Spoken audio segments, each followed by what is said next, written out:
Olá, o Justiça em Questão está começando. E nesta edição vamos falar da mobilização da Justiça para decidir demandas de pacientes em busca de medicamentos ou leitos hospitalares. Você vai saber sobre um tipo de recurso existente na Justiça brasileira que teve origem do outro lado do Atlântico, em Portugal. Direito à informação. Nas compras virtuais, informar o preço do produto apenas por mensagem privada é permitido? Questões legais estão presentes até na produção de alimentos. Vamos falar sobre o queijo do Cerro, um patrimônio que não pode ser reproduzido em lugar nenhum do mundo. E vamos apresentar as decisões que foram destaque no estado e nossos quadros que entretêm e informam você. Então, fique com a gente, nossa edição começa agora.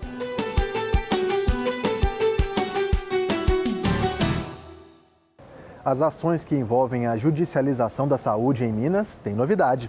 Entenda na reportagem de Azaf Alcântara. Esse é o relatório médico para a judicialização do acesso à saúde. Pode parecer coisa simples, mas não é. Ele tem uma importância enorme, além de ser uma conquista histórica do Judiciário Estadual Mineiro na garantia de direitos. O documento foi criado pelo Comitê Estadual de Saúde de Minas Gerais e tem como principal objetivo facilitar a comunicação entre médicos e magistrados, diminuindo o volume de conflitos relacionados a medicamentos, tratamentos e vagas em hospitais. A ideia é permitir o uso mais racional e justo dos recursos públicos. Esse formulário tem exatamente quais finalidades? Melhorar a qualidade de comunicação entre os atores do processo de saúde e favorecer o cumprimento mais ágil da decisão judicial, de tal forma que a possibilidade de alteração do estado de fato da saúde do paciente seja minorada, menos casos de alteração de estado de saúde até o cumprimento. Isso é da maior importância, não só em termos orçamentários para o poder público, ou também para as operadoras de saúde, mas isso é de fundamental importância para o restabelecimento da saúde daquele cidadão, que quanto mais rapidamente for atendido, menores complicações estará sujeito. É bem simples. Vamos pensar numa situação.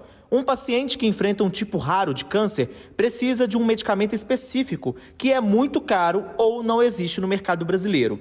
Diante disso, a pessoa procura a justiça. Agora, multiplique isso pela população do país. De acordo com uma pesquisa feita pelo CNJ, de 2008 a 2017, ações judiciais do tipo no Brasil cresceram 130%.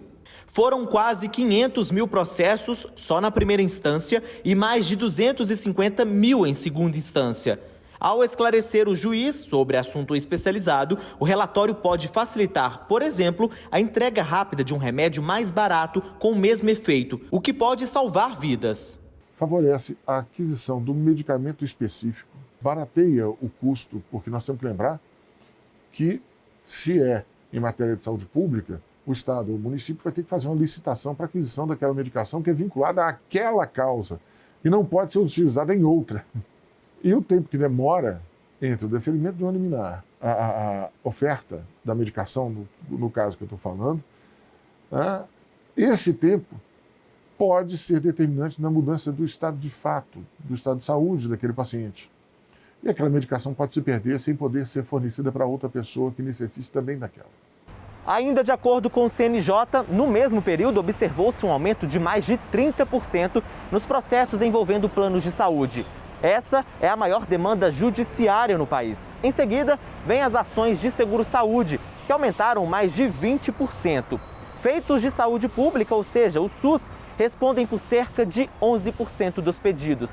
E falando em valores, para se ter uma ideia, só em 2016, essas solicitações tiveram um impacto de mais de R$1,5 bilhão no orçamento do Ministério da Saúde. Aqui no Tribunal de Justiça de Minas Gerais, a principal demanda é tratamento médico hospitalar e ou fornecimento de medicamento, com 21% do total. Depois vem os planos de saúde, com uma fatia de 16%, e o fornecimento de medicamentos, com 15%. Para este juiz, outras demandas também sobrecarregam o judiciário mineiro. Vão desde fornecimento de medicação até internações hospitalares. E também tem uma gama de serviço hoje muito comum chamado home care, onde se busca também internações a nível domiciliar. Ou seja, o paciente, quando ele sai do hospital ainda com um quadro grave, ele se insere no regime domiciliar, onde que também necessita de uma gama de serviços médicos hospitalares, como medicação, presença médica e, às vezes, de algum terapeuta. Então, a demanda ela vem crescendo muito, principalmente a esse nível. Uma gestão atenta desses casos pode ajudar a fazer mais gastando menos. A saúde é um direito de todos, um dever do Estado. Mas, por óbvio, nós vamos imaginar, o Estado consegue atender a toda a população em toda a sua demanda, em todos os instantes? Não. Isso não é possível de se fazer. Nós temos uma oferta limitada, seja pelo número de profissionais, pelo número de estabelecimentos, por uma série de motivos, até por motivos orçamentários, e nós temos uma demanda tendente ao infinito. Nesses casos, o que vai acontecer? Quem oferece o serviço, no caso o Estado, terá de fazer uma proposta seletiva daquilo que ele consegue atender. Mas e o que não conseguir atender? Diante dos termos da Constituição, ele não poderia fazer assim. O formulário está disponível em várias plataformas do setor de saúde, inclusive no portal do TJMG.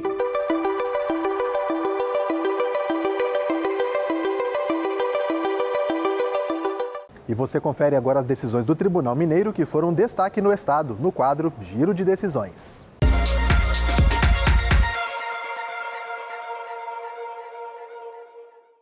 A concessionária Ferrovia Centro-Atlântica FCA está proibida de exigir pagamento do município de Águas da Prata pelo uso do subsolo. A decisão é da juíza Raquel Bering Nogueira Miranda, da 34ª Vara Cível de Belo Horizonte. Para executar obras de saneamento básico, a Prefeitura de Águas da Prata firmou um termo de permissão de uso das áreas com a concessionária que administra o local. A FCA, no entanto, cobrou uma anuidade e uma taxa anual pela vistoria do terreno. Para o Judiciário Mineiro, nessa situação, é ilegal exigir valores do município, porque a Prefeitura vai utilizar a faixa de terra para realizar obras e oferecer serviços públicos que favorecem a comunidade. Depois de ser atingido pela porta de um veículo que estava sendo rebocado, um idoso vai receber R$20 mil por danos morais e R$790 por despesas médicas e decorrentes do episódio. Ele machucou o rosto, quebrou o nariz e fraturou a clavícula. A empresa responsável afirmou que a vítima estava embriagada e por isso bateu a cabeça na lateral do caminhão. Mas para a Justiça Mineira, o idoso de 80 anos foi surpreendido enquanto caminhava na rua, não teve culpa pelo acidente e, além disso, sofreu lesões graves. Um dentista terá que indenizar uma paciente em R$15 mil por danos morais, além de devolver tudo o que ela pagou por 12 implantes dentários. A mulher afirmou que o tratamento não teve o resultado esperado, provocando desconforto. Ela disse que precisou procurar outros profissionais e gastar mais para resolver o problema. O dentista argumentou que cumpriu o combinado, mas a cliente não pagou pelo valor total dos serviços. Em primeira instância, o profissional foi condenado. Os dois lados recorreram. A paciente queria aumentar a indenização e o dentista questionou a decisão. Mas o TJMG manteve a sentença da comarca de Montes Claros. Sabe aqueles termos e expressões jurídicas difíceis até de imaginar o que significam? Aqui no quadro ABC do Judiciário você encontra a explicação.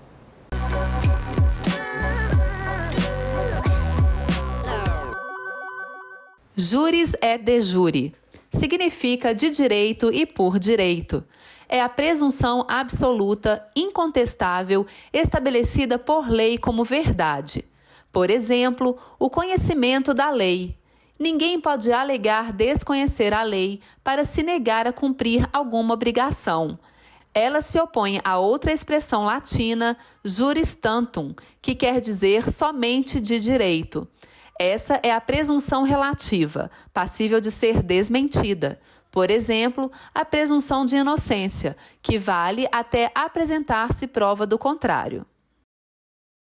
E no próximo bloco, uma reportagem que junta a fabricação de queijo com o direito. Quer saber que história é essa? Então não saia daí, que Justiça em Questão volta já.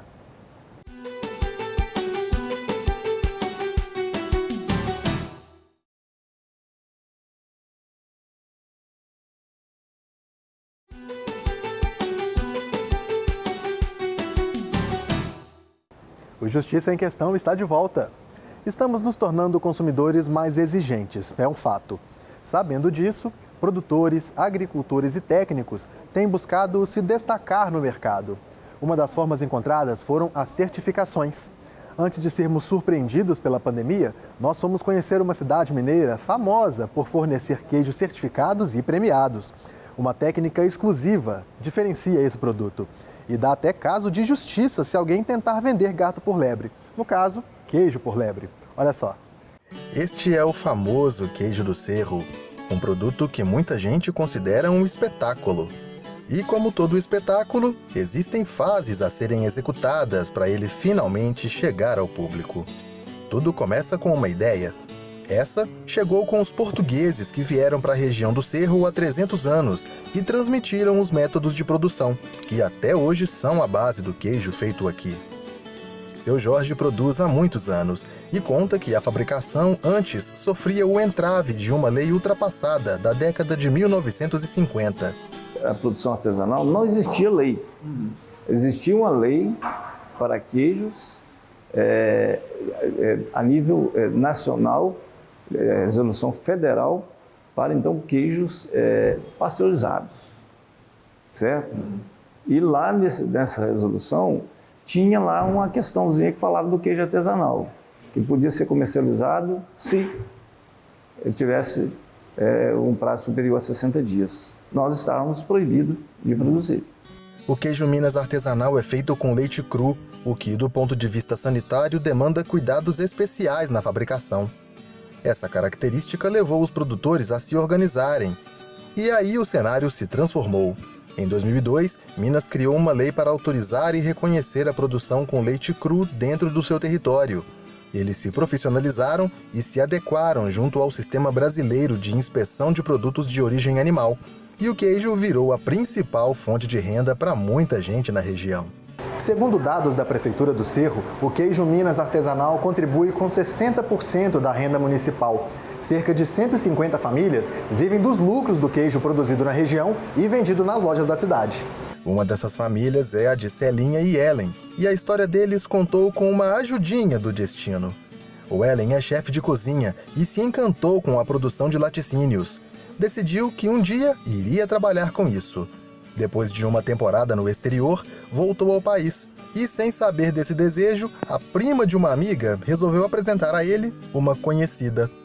Ela entrou e me convidou para ser amigo no Facebook. Essa nova amiga era Celinha, da terceira geração de uma família de queijeiros. Eu conheci o Ellen em 2013 e ele já tinha essa paixão por produzir queijo, por mexer com fazenda, né? E como está no sangue, né?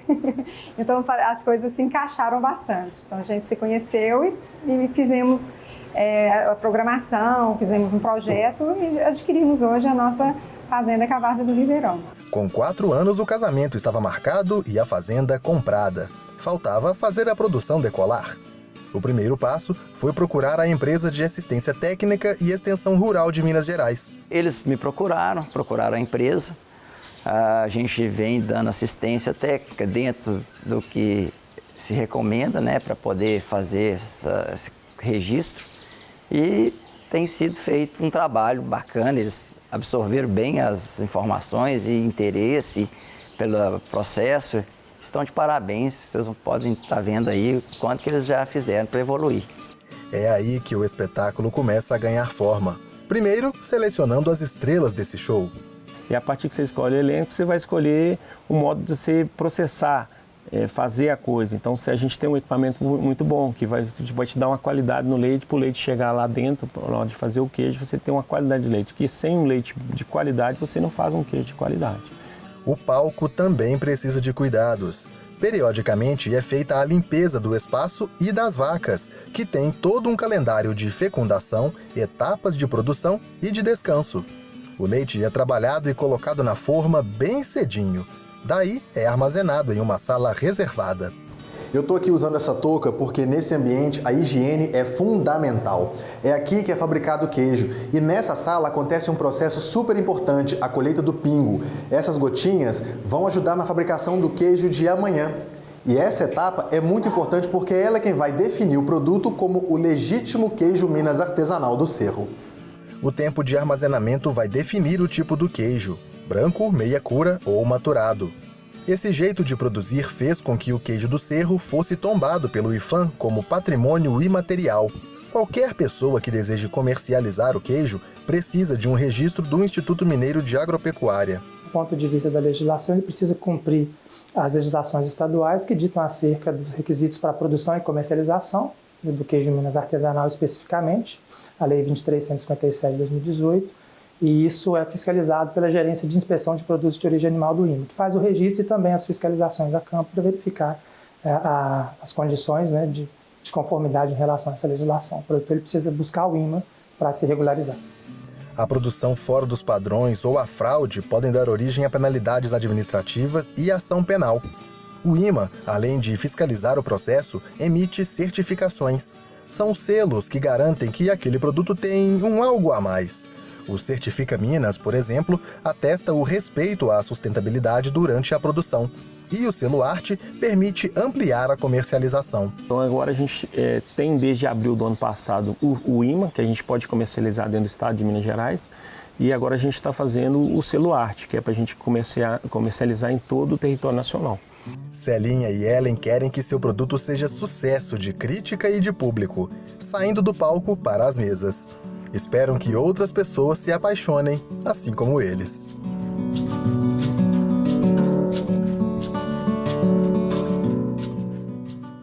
Sabe o que é uma carta testemunhável? Uma dica: não é sinônimo de testemunha. Conheça essa ferramenta rara e aprenda um pouco mais sobre as condições para utilizá-la. Doutor José Arthur, o que é a carta testemunhável? Ela é uma espécie de recurso e quando ela deve ser usada?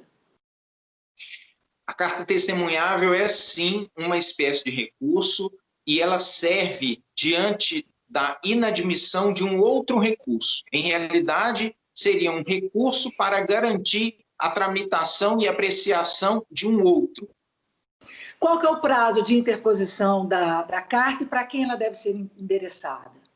É um prazo curto, de 48 horas ou 2 dias, e ela tem a peculiaridade de ser destinada ao escrivão da serventia judiciária, seja em juízo de primeiro grau, seja num nível de tribunal.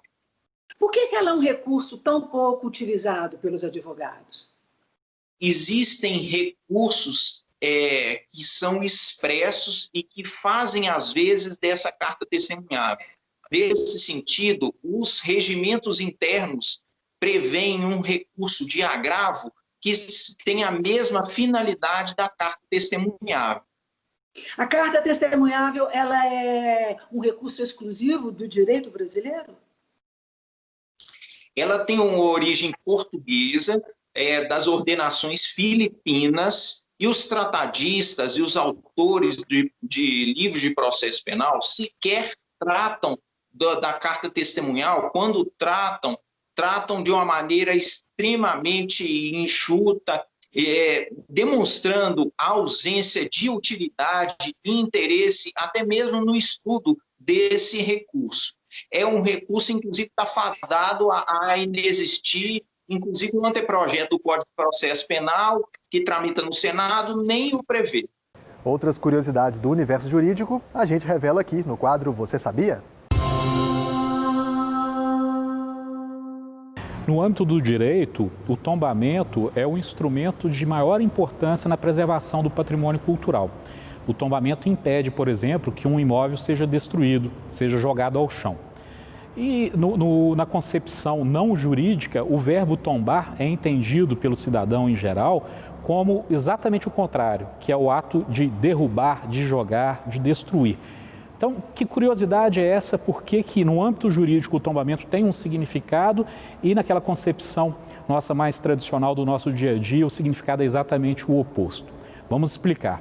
O tombamento, ele remonta a sua origem à palavra tombo, que vem do grego tomo, que significa pedaço de papel.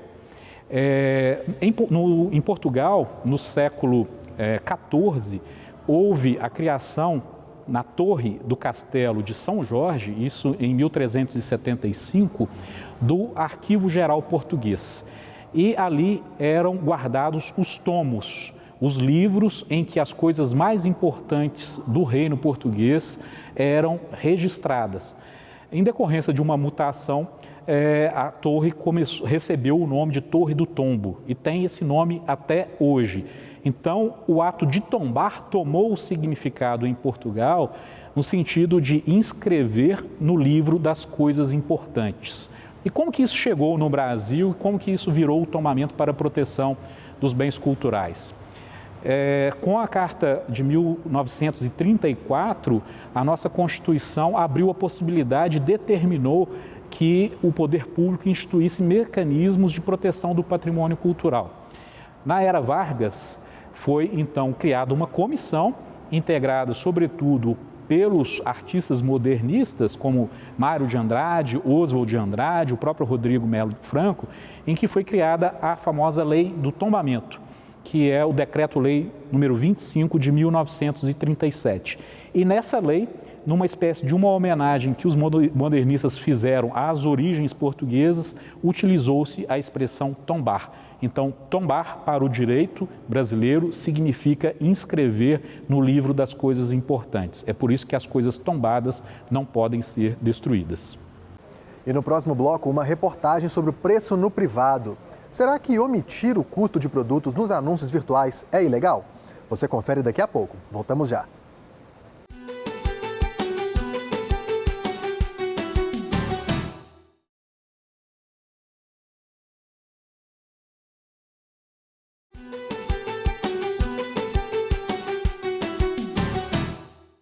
Você está assistindo ao Justiça em Questão, um programa do Tribunal de Justiça de Minas Gerais. Você já se interessou por um produto vendido em lojas online e teve que mandar uma mensagem para perguntar o preço porque ele não estava descrito ali? Então, será que essa prática de omitir o preço na internet é legal? Saiba na reportagem de Silvana Monteiro. Te mando inbox, já te passo via DM, te informo em particular. É comum ver lojas virtuais que omitem os preços dos produtos responderem assim aos clientes. A jornalista Ana é uma compradora online assídua e já passou por isso. Eu acho que é uma experiência ruim, porque você às vezes já está naquele momento de compra, de decisão, né?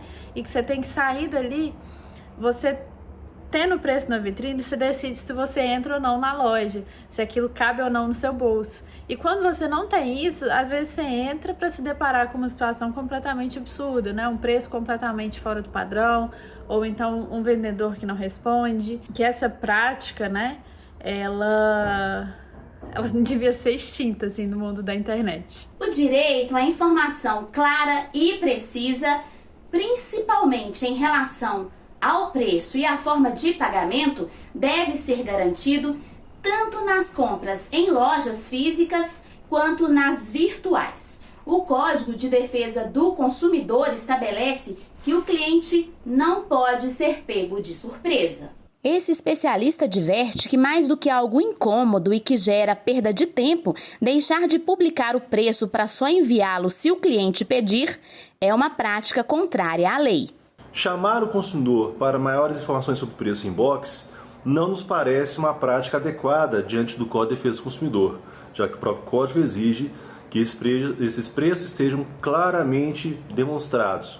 Deve colocar o número de parcelas, a periodicidade dessas parcelas e os juros e outros valores eventualmente cobrados.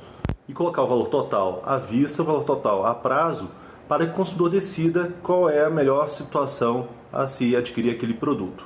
Como consumidora atenta, a Ana suspeita que muitas lojas podem se valer dessa tática para analisar o perfil dos clientes e praticar preços diferenciados. De acordo com a visão que a pessoa tem daquele cliente ainda que seja superficial, né? Que seja a visão da internet. Então, por exemplo, se olha para uma pessoa e fala assim, acho que dessa eu posso cobrar um pouquinho mais caro, acho que dessa eu vou cobrar um pouquinho mais barato. Então é muito difícil a gente saber, né, se a pessoa faz isso ou se não faz. A gente conta sempre com a boa fé do outro, mas infelizmente não é todo mundo que age da mesma maneira, né? Algo que é proibido pelo Código, que é a prática de preços diferenciados em situações que são iguais entre consumidores e fornecedores. Então, o preço sempre deve ser colocado de cara. Chamar inbox apenas para tirar dúvidas do consumidor, mas não referente à fixação do preço. Se for desrespeitado ou lesado por alguma loja,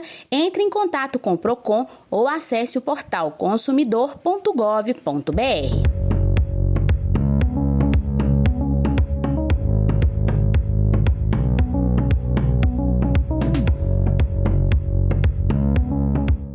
O Justiça em Questão fica por aqui, mas o nosso conteúdo está disponível na internet. Acesse o portal do Tribunal de Justiça de Minas Gerais e clique na área Comunicação e depois em Justiça em Questão. Ou então veja pelo nosso canal. O endereço é youtube.com/Justiça em Questão. Comente, proponha temas, participe você também do JQ.